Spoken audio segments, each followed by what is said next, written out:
Halo YouTube, cerita kunjungan Raja dan Ratu Belanda ke Indonesia yang justru kena protes dan nyinyir.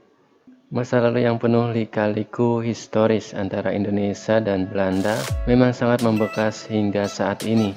Terlebih penjajahan selama berabad-abad yang dilakukan oleh negeri kincir angin itu telah meninggalkan sejumlah kenangan pahit di antara masyarakat. Salah satunya adalah peristiwa pembantaian yang terjadi di masa lalu. Kini luka tersebut seakan kembali terbuka setelah Raja Belanda Willem-Alexander dan Ratu Maxima Djorgeuita Cerruti berkunjung ke Indonesia.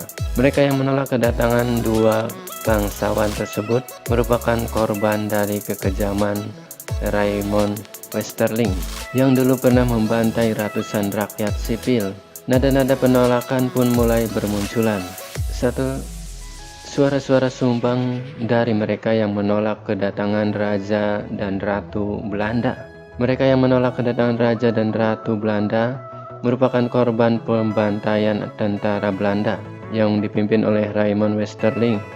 Salah satunya adalah sosok Abdul Halik yang kini berusia 82 tahun. Sang ayah yang bernama Bezebeta saat itu menjadi korban eksekusi brutal Westerling pada tahun 1947. Pemerintah Belanda harusnya tahu diri, memikirkan apa yang pernah dilakukan oleh tentara itu atas perintah neneknya, Raja Willem-Alexander II. Sosok Raymond Westerling yang jadi biang kerok penolakan Raja dan Ratu Belanda.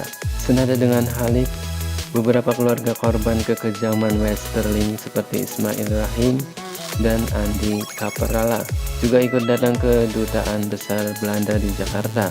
Sebelumnya mereka telah berkirim surat pada pihak kedubes melalui pengacara sekaligus aktivis di Dikpro, Irwan Lubis, yang mendampingi Ismail dan Andi. Semua masih belum bisa melupakan pembantaian massal yang dilakukan oleh Westerling di masa lalu. 3. Tidak adanya permintaan maaf dari pihak Belanda secara langsung kepada para korban perang.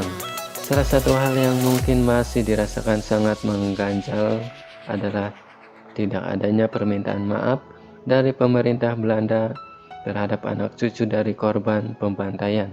Bahkan beberapa dari korban perang belum menerima kerugian dari pemerintah Belanda. Hal inilah yang kemudian dianggap tidak adil oleh Abdul Halik, yang juga tidak bisa mengajukan ganti rugi karena terkendala masalah gugatan yang dianggaplah kadaluarsa oleh pemerintah Belanda.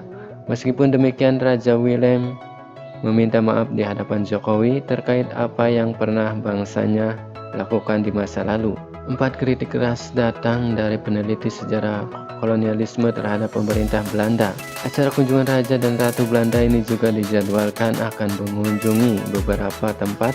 Salah satunya adalah Taman Makam Pahlawan Kalibata untuk menghormati korban-korban perang kemerdekaan. Namun niat tersebut justru dikritik dengan keras oleh pendiri Histori Bersama, Marjolein van Wyk. Itu munafik dan sangat memalukan. Berani-beraninya mereka mengunjungi tempat itu. Kita tahu mereka tidak menghormati para korban perang.